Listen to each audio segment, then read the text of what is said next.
आज की वीडियो में हम सीख सकेंगे काई स्क्वेयर जो कि हाइपोथेटिकल टेस्टिंग की एक टाइप है। इस वीडियो में हम जान सकेंगे डिफरेंट कॉन्सेप्ट्स को। फॉर एग्जांपल काई स्क्वेयर किसे कहा जाता है, काई स्क्वेयर का सैंपल साइज कितना हो सकता है, काई स्क्वेयर को हम कैसे सॉल्व कर सकते हैं या सॉफ्टवेयर के ज़रिए हम इसकी कैलकुलेशन कैसे कर सकते हैं, और लास्ट सबसे इम्पोर्टेंट काई स्क्वेयर की इंटरप्रिटेशन कैसे की जाती है, इसके रिजल्ट्स की एक्सप्लेनेशन हम कैसे कर सकते हैं। सबसे पहले जानने की कोशिश करते हैं कि काई स्क्वेयर किसे कहा जाता है। काई स्क्वेयर हाइपोथेटिकल टेस्टिंग की एक टाइप है जिसमें हम कंपैरिजन करते हैं ऑब्जर्व्ड और एक्सपेक्टेड वैल्यूज़ के दरमियान। यहाँ पे ये ध्यान में रखें कि समटाइम्स हमारे पास एक्सपेक्टेड वैल्यूज़ मौजूद हो सकती हैं और समटाइम्स हमें ऑब्जर्व वैल्यूज़ की बेस पर एक्सपेक्टेड वैल्यूज़ को कैलकुलेट करना होता है। कैटेगोरिकल वेरिएबल्स एग्जांपल, यानी डिफरेंट कैटेगरीज जिनको हम काई स्क्वायर में इस्तेमाल कर सकते हैं, उनकी यहाँ पे कुछ एग्जांपल्स को शेयर कर रहे हैं। फॉर एग्जांपल जेंडर, जिसमें मेल और फीमेल है। डिफरेंट न्यूज़ चैनल्स, जिसमें प्रेफरेंस शो की जा सकती है। जो एक सर्वे के अंदर लोग पार्टिसिपेट करेंगे तो वो ये बता सकते हैं उनको कौन सा चैनल ज़्यादा पसंद है या नहीं है। हेल्थ प्रेफरेंस, और इसके अलावा एक टिपिकल एग्जांपल यहाँ पर हम लेंगे वो है जॉब सेटिस्फैक्शन की, कि 50% फॉर एग्जांपल लोग हैं जो कि जॉब से सेटिस्फाइड हैं, 50% लोग हैं जो कि जॉब से सेटिस्फाइड नहीं है। लेकिन मेल और फीमेल के ग्रुप्स बनाकर हमें इस चीज़ को एक्सप्लेन करना होगा। लेकिन पहले ठहरिए, जानते हैं कि प्रोबेबिलिटी वैल्यू किसे कहते हैं। अमूमन आपने देखा होगा कि जब भी रिसर्च की जाती है तो हमेशा प्रोबेबिलिटी वैल्यू की सबसे ज़्यादा इंपॉर्टेंस होती है और इसकी बेस पर हम अपने रिजल्ट को एक्सप्लेन करते हैं। प्रोबेबिलिटी वैल्यू को क्रिटिकल वैल्यू या अल्फा वैल्यू भी कहा जाता है। इसे शो किया जाता है 0.05 95% या 0.01 99%। दोनों में बेसिक डिफरेंस ये है कि 0.05 हम उस वक्त यूज़ करते हैं कि जब हम अनश्योर होते हैं कि हमारा जो रिज़ल्ट है वो यहाँ तो बहुत ज़्यादा ऑथेंटिक नहीं है, या उसमें कोई फ्लॉज मौजूद हो सकते हैं, या उसमें कुछ टिपिकल एरर मौजूद हो सकता है। 0.01 उस कंडीशन में हम मोस्टली यूज़ करते हैं कि जब हम श्योर होते हैं कि हम जो रिसर्च कर चुके हैं उस रिसर्च की जो रिजल्ट्स के आउटकम्स हैं वो बहुत अच्छी हैं, रिलायबल हैं, और हम अपने रिजल्ट्स के हवाले से कॉन्फिडेंट होते हैं। प्लस 95 और 99 का डिफरेंस ये है कि स्टैटिस्टिक्स में ये मान लिया जाता है कि जो भी रिजल्ट्स आपके आएंगे वो रिजल्ट्स 95% ऑक्यूरेट है। स्टैट क्या करती है कि जो रिमेनिंग 100% में 5% होता है उसकी बेस पर आपके आंसर को एवेल्युएट करती है, और 99 के परसेंट में वो 1% है जिसकी बेस पे इंटायर रिजल्ट को एवेल्युएट किया जाता है। अगर आप इस ग्राफ को देखें तो इस ग्राफ के अंदर एक बेल शेप कर्व आपको नजर आ रहा है जिसे नॉर्मल डिस्ट्रीब्यूशन कहा जाता है। इसमें हमारी वैल्यूज मौजूद होती हैं। अगर आंसर हमारा यहाँ पे फॉल करता है तो इसका मतलब ये है कि नल हाइपोथेसिस जो है वो हमारा एक्सेप्ट हो रहा है, और अगर हमारा नल हाइपोथेसिस की बजाय आंसर यहाँ पर आकर फॉल करती है, हमें जो लास्ट में एक आई स्क्वायर की वैल्यूज मिलेंगी और वैल्यूज अगर यहाँ पर आएंगी तो इसका मतलब ये होगा कि अल्टरनेटिव हाइपोथेसिस को हम एक्सेप्ट कर रहे हैं और आंसर हमारा सिग्निफिकेंट होगा। अब हम चलते हैं कुछ एक टिपिकल एग्जांपल लेते हैं ताकि हम ये समझ सकें कि काई स्क्वायर को कैसे हम यूज़ कर सकते हैं। एक सर्वे किया गया है कि जिसके अंदर जॉब से रिलेटेड क्वेश्चन पूछा गया कि क्या आप अपनी जॉब से मुतमईन हैं या नहीं। इसके हवाले से हमारे पास एक आंसर आया कि जिसके अंदर 70% मेल हैं और 30% ने मेल्स ने आंसर नो में दिया। फीमेल्स के केस में 60% फीमेल्स ने आंसर यस में दिया और 40% ने आंसर नो में दिया।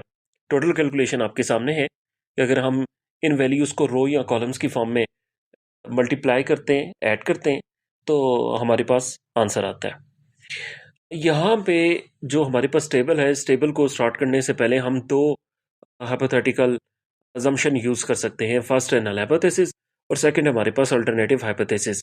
नल हाइपोथेसिस ये हो सकता है कि जेंडर मेल और फीमेल और जॉब सेटिस्फेक्शन के दरमियान कोई रिलेशनशिप नहीं है, और अल्टरनेटिव हाइपोथेसिस की कंडीशन में हम ये अज्यूम कर सकते हैं कि जेंडर और जॉब सेटिस्फेक्शन के दरमियान एक रिलेशनशिप मौजूद है। काई स्क्वायर के नतीजे में हमें नल हाइपोथेसिस या अल्टरनेटिव हाइपोथेसिस दोनों में से एक को एक्सेप्ट और दूसरे को रिजेक्ट करना होगा। अब हम कैलकुलेशन स्टार्ट करते हैं। तो कैलकुलेशन में सबसे पहले जो हम फार्मूला यूज़ करेंगे वो है कि एक्सपेक्टेड वैल्यू की कैलकुलेशन, क्योंकि हमारे पास जो लास्ट स्लाइड में आपने देखा हमारे पास जो टेबल था उस टेबल के अंदर हमारे पास ये जो वैल्यूज़ हैं ये वैल्यूज़ हमारे पास ऑब्जर्व वैल्यूज़ हैं, लेकिन एक्सपेक्टेड वैल्यूज़ हमारे पास नहीं है। एक्सपेक्टेड वैल्यूज़ को हमें कैलकुलेट करना है, जिसका फॉर्मूला यहाँ पर दिया हुआ है। अब अगर मेल की पहली वैल्यू को अगर हमें कैलकुलेट करना है, तो टोटल हमारे पास रोज़ कितनी है, रोज़ हमारे पास जो है वो 100, और इसके बाद 130 हमारे पास है कॉलम टोटल, और डिवाइडेड बाय 200 ये हमारा टोटल है। एग्जैक्टली इसी पैटर्न पे हमें 4 वैल्यूज़ को कैलकुलेट करना है, क्योंकि हमारे पास मेल का येस, नो, फीमेल येस और नो है, तो एग्जैक्टली हमारे पास 4 वैल्यूज़ आएंगी। अब हम करेंगे ये कि काई स्क्वायर के फॉर्मूले का यूज़ करेंगे। काई स्क्वायर का फॉर्मूला आप यहाँ पे देख सकते हैं, जिसमें हमारे पास एक्सपेक्टेड वैल्यू अब कैलकुलेट हो चुकी है। और अब जो हमारा टेबल है वो थोड़ा सा चेंज होगा, जिसके अंदर हमने एक्सपेक्टेड वैल्यूज़ को भी ऐड कर दी है, और पहले हमारे पास ऑब्जर्व वैल्यूज़ मौजूद थी।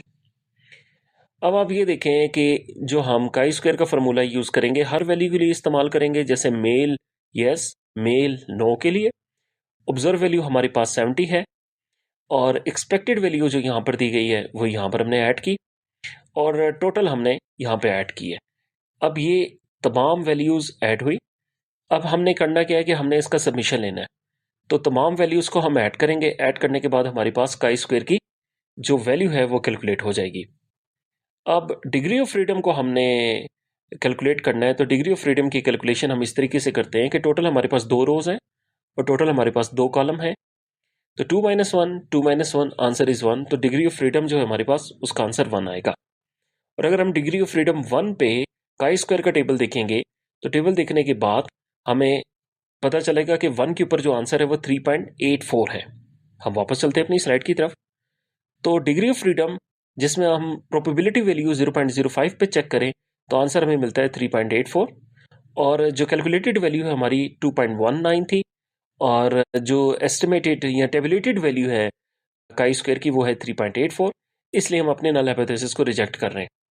फर्दर जब हम इसको एवेल्युएट करेंगे तो हमारे पास आंसर पी का जो है मतलब प्रोबेबिलिटी का आंसर वो 0.13 है, जो कि नॉन सिग्निफिकेंट है, जिसकी बेस पर हम अपने रिजल्ट को कंसीडर करते हैं कि ये एक सिग्निफिकेंट रिजल्ट है।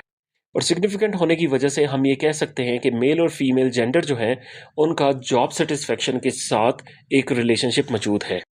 हम पास सॉफ्टवेयर को यूज़ करेंगे काई स्क्वायर को कैलकुलेट करने के लिए। काई स्क्वायर की हमने प्रोबेबिलिटी वैल्यू कैलकुलेट करनी है। सबसे पहले हमने वैल्यूज़ को ऐड किया। वैल्यूज़ को ऐड करने के बाद हम तमाम वैल्यूज़ को सिलेक्ट करेंगे, और सिलेक्ट करने के बाद यूनिवेरिएंट के ऑप्शन पे जाएंगे और यहाँ से काई स्क्वायर को ऑप्शन को सिलेक्ट करेंगे, तो पी की जो वैल्यू है वो कैलकुलेट हो चुकी है। पी की वैल्यू हम एक और तरीके से भी कैलकुलेट कर सकते हैं, जिसके लिए हमें ऑनलाइन कैलकुलेटर की ज़रूरत होगी। गूगल में जाके लिखें काई स्क्वायर कैलकुलेटर। जो पहली वेबसाइट है इसको ओपन करें। वेबसाइट जब ओपन होगी तो इसमें कॉलम्स और रोज़ की तादाद को आप इंक्रीज भी कर सकते हैं। हम नेक्स्ट पे जाएंगे। जाने के बाद हम जो वैल्यूज़ थी काई स्क्वायर की वो वैल्यूज़ हम यहाँ पर ऐड कर रहे हैं, ऑब्जर्व वैल्यूज़। और इन वैल्यूज़ को ऐड करने के बाद हमारा जो नेक्स्ट स्टेप होगा हम नेक्स्ट करेंगे। नेक्स्ट के बाद हम प्रोबेबिलिटी की सिलेक्शन करेंगे जो 0.05 हमने रखी, और रखने के बाद हम कैलकुलेट करेंगे तो आंसर हमारे पास जो पी वैल्यू है एग्जैक्टली वही पी वैल्यू हमें हासिल हुई है जो कि हमने पास सॉफ्टवेयर के ज़रिए कैलकुलेट की थी। अब दोनों वैल्यूज़ का कंपैरिजन करें तो दोनों के आंसर जो हैं एग्जैक्ट सेम आपको मिलेंगे।